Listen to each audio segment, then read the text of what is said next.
Welcome to Tenacity. We're going to talk about the importance of trying and failing and trying again in Bitcoin software. Anybody in here ever tried to write any Bitcoin software? Ever find yourself banging your head against the wall repeatedly? Yeah, Bitcoin software, man, it's just great. But I'm going to get into some examples of why this is a good thing and why we can work through it. So, next slide. First thing I'm going to talk about is my favorite invention from the 1800s, the telegraph. The telegraph, hey, we got it working, so we're good now. Thank you. The telegraph took a long time to develop, and there were a lot of people banging their heads against the wall trying to get it to work. This guy in 1753, well, there's a magazine, he's actually anonymous, who actually proposed how you could use this new thing called electricity to send messages to people remotely. And it wasn't until 21 years later that somebody actually implemented the specification he provided. Like, going through 21 years from spec to implementation, that's some serious trial and error. But this guy only made a prototype that worked at his home. Like, it wasn't even a full-scale production, commercial-ready version of the telegraph. But then this guy came along, Francis Ronalds, and he made one that used the same principle. It was 8 miles long, and it still worked. Just using the same basic principle of, like, putting a spark through a wire and it shows up at the other end and makes something. Actually, the one he made is this. And they would connect the wires to some acid over here, and then whichever one bubbled told you which letter they were sending you. We got better. But I love this quote from him. Why should not our kings hold councils at Brighton with their ministers in London? Why should not our government govern at Portsmouth almost as promptly as in Downing Street? Let us have electrical conversation offices communicating with each other all over the kingdom if we can. This guy's like 1816, like, Benjamin Franklin had just electrocuted himself with a kite and a key, and this guy's like, let's do email. And moreover, we can apply the same question to Bitcoin. Like, why is it that people in 2 different countries have 2 different financial systems? Why can't they be connected and have the same money? Well, this guy saw that they could do that with communication, and we can do that with Bitcoin now with their finances and bring people in Cairo and in Kingston into the same financial system and see what happens as a result of that. So yeah, next slide. A couple of more developments with the telegraph. It was pretty quick to connect all the cities of Europe to one another, and like pretty quickly England and Russia were connected. In America, it took a little longer because we were more sparsely populated at the time, and there weren't as many cities close together that you could connect. But one thing that we really wanted was transatlantic communication. Like, we wanted to know what was happening on the other side of the world. So we tried in 1858, it broke like 2 weeks later. We tried in 1865, it broke like a week later. And then we finally got it to work. The third transatlantic cable finally worked. So this is another example of people banging their heads against a wall, trying to get something to work, and finally it did. My favorite quote about this period comes from Henry David Thoreau, who in his book Walden, writes about the efforts to get this stuff working. He was writing in 1854. And he says, "We are eager to tunnel under the Atlantic and bring the old world some weeks nearer to the new. But perchance the first news that will leak through into the broad, flapping American ear will be that Princess Adelaide has the whooping cough." Like, celebrity gossip was a thing back then, and it was something they had to deal with. But I think there's a lesson we can apply to ourselves here in Bitcoin. We may give the world the most sound money and the most fastest and coolest way of transmitting value ever known. And humans being what they are, they may trade it for monkey JPEGs. I guess we'll see. But yeah, this is, you bang your head against a wall trying to make these things work, and eventually you get there. Next slide. Another thing cool about the telegraph was how we wired up America, which was harder to do because we were more sparsely populated. But war helped a lot. This is Ulysses S. Grant, who's one of the major generals in the Civil War. And everywhere he went, he would carry telegraph wires with him. And he would put up these phone poles, or telegraph poles, and string them up so that he could communicate with the other generals and communicate with Washington. And so he describes here how they would go into camp, and they never had to give any orders to do the telegraph. It was just like an obvious thing. I need to email the guy back home and figure out what I'm supposed to do, or I need to email the guy in the next city and figure out when we're going to attack. This was a Civil War general's problem, and the telegraph sort of solved it for them. So I think this is a really cool example of that, but if you read his book, this is the Memoirs of Ulysses S. Grant, he describes the importance of the telegraph to this war, and like, the enemy would of course blow up your telegraph lines, because it was really easy to do. You could even do it with like a scissors or a sling. It would knock down these poles, and so of course there was a service of men, a telegraph brigade, whose job was to go out and repair the lines of communication, keep it functioning. But you got to think, when you're talking about banging your head against a wall, these guys were getting shot in the head trying to keep communication going, because it was super important for them to be able to make a victory in this war. So they kept at it, you know. Ulysses S. Grant had tenacity. He was like, everywhere I go, I'm going to bring this cable, and we're going to string it up, and we're going to make it connected. And the reason why we are all a connected country today goes back to, like, President Lincoln. It's like, I need to talk to my generals. Next slide. There's some other examples. That's all I have about the telegraph. But here's another example from history of tenacious people. The Wright brothers, when they were inventing the airplane, didn't start off with inventing the airplane. They started off with inventing a wing. So they would take kites, and they would do experiments on the aerodynamics of these kites, flying them and finding out which ones had the greatest lift and stuff. And that's what they started doing in 1899. They did experiments with controlled gliding in 1901 and 1902. It was in the 1890s that gliding became a sport that people actually did. Before that, it was a method of punishment. In the 1890s, they were like, let's do this for fun. Let's grab a glider, jump off the hill, and see if we don't die on our way down. So they started doing that, and the Wright brothers were like, let's get some control, let's get some turning, let's get some angles, see if we can do any experiments with that. And then finally, I love this guy, he's like, my idea is merely to experiment. That, for me, that is the best thing about it. Like, the whole reason why I get involved in this stuff. It's like, I just want to experiment. I want to have fun. I want to build cool stuff. But of course, they ended up building airplanes with this.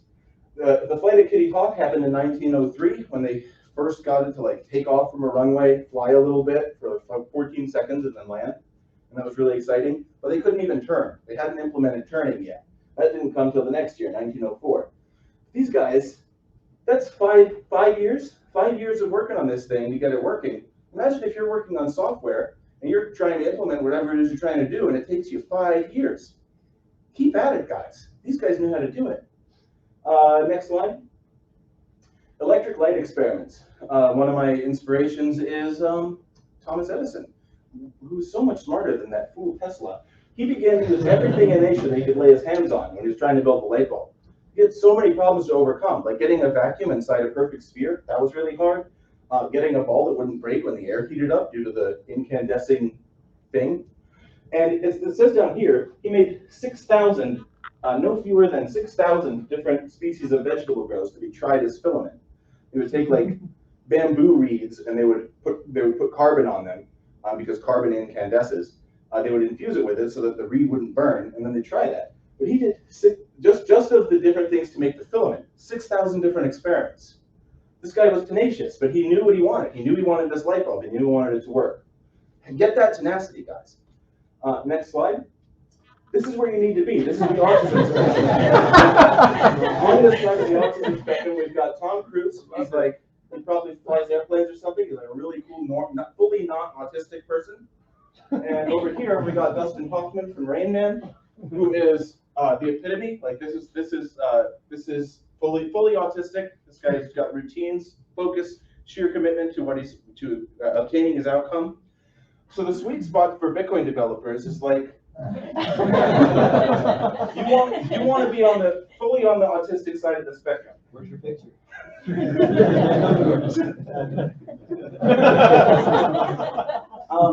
Because that's where it's at. These guys know how to get stuff done. They know how to get stuff built. They know how to do like 6,000 different experiments trying to chase down the filament because they're autistic, and we need that. Like, emulate, find inspiration in that. Next slide, please. So we're finally getting to Bitcoin.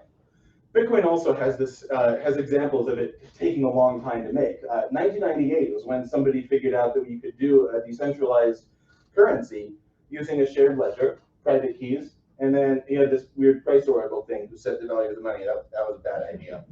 No one ever built this, but Nick Szabo was like, trusted third parties with security holds, right? So what if we do a scarce asset? He called it BitGold.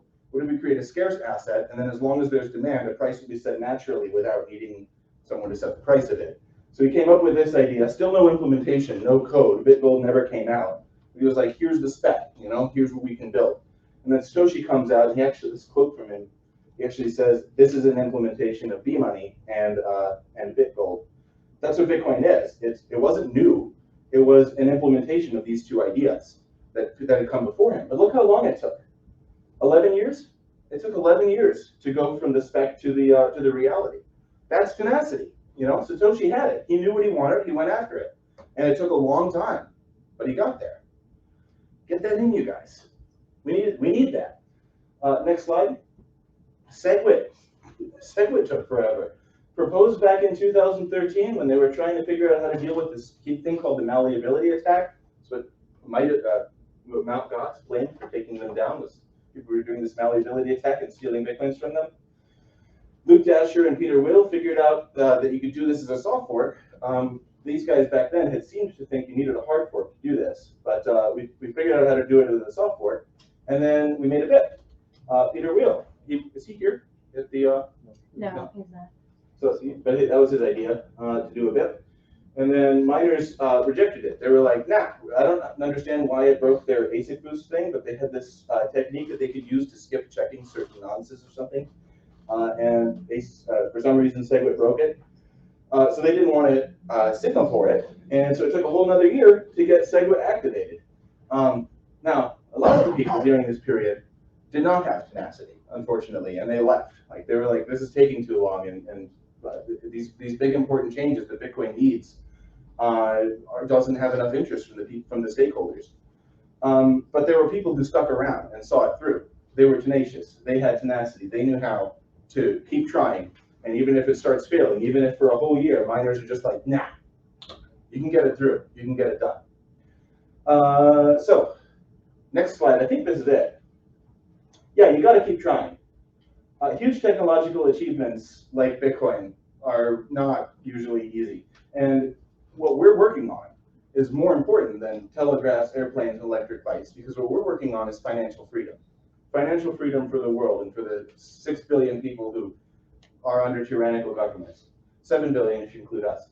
It took inventors thousands of experiments and sometimes decades to make those technologies work. So if you're working on the Bitcoin script and you keep on getting an error like I do, that's just like your witness program doesn't hash to the expected output, keep at it. Keep at it. It will work. You got to work on it. Keep the tenacity. Don't quit when you're tired of banging your head on a wall, because you got to be like these ancient pioneers who paved the way for us, so that we can keep the world free and make it freer. And I think that's all I have. So there are some references. There's a reference slide. You can go to that if you want to look up any of these books I read to make this presentation. But any questions? Yo. What do you think we should keep trying on? Where should your where do you think focus should be? You should work on privacy. That's what you should do. Bitcoin needs privacy assistance. So go find some way to give Bitcoin a private switch, so you can say, all right, now my transactions are private. We need that, and we don't have it. Be tenacious and work on it. Next question, Benny. You gave us all these examples from these other people, but what's a chapter from Super's journey that shows your tenacity? One of the things that I worked on recently was a Bitcoin wallet, and I needed to learn Bitcoin script in order to make it. I needed to manually create these functions that I needed in order to have a Bitcoin wallet, and it took a long time. That's where I don't know how many times I would create a transaction with Bitcoin.js and then copy my transaction over to Explora, which is where I would broadcast it, and it'd just be like, sorry, you didn't satisfy the input requirements. And there's no explanation of what your error is. It's just like, didn't work. Try again. And that's what you got to do. You just got to sit there and be like, all right, I'm going to go back. I'm going to make it smaller or something, and then try and make something very simple work, and then expand from there. You just got to keep going. You like Dustin Hoffman? Topher? So just a comment to the previous question of like what can people do to help? Yeah. And you just in that example brought up a great point: documentation. Yeah. There's a severe lack of documentation for a lot of stuff in Bitcoin, and really help with like some people in the process of learning like how some of these cool tools within Bitcoin work, as well as Bitcoin itself. So it would help with the documentation as well. Just learning where these tools are. Like when I told Brian Bishop earlier that I was trying to make custom Bitcoin scripts, and when I tested them out on Testnet, all I got was generic errors. He was like, well, why aren't you using BTC DevTool? I was like, I've never heard of BTC DevTool. You know, I didn't know it was a thing, but apparently there's this program you can input the hex code of your script, and it'll parse it for you and then tell you if it'll succeed or not, which is great. It'll give you like, this is the line you need to change, you know? So I didn't know that existed. Just the awareness of not just the documentation, not just the building of the tools, but somehow making it easy to find them so that people can use them when they're writing this stuff is needed. Yeah. But you had a question? Oh, no. Well, you got to come up with one now. You're on the spot. Do you recommend padding for your forehead as you bang your head? No, that softens the blow. Any other questions? Are we good? I think we're probably about 25 minutes. Maybe? Yeah, that's it. That's the time. So.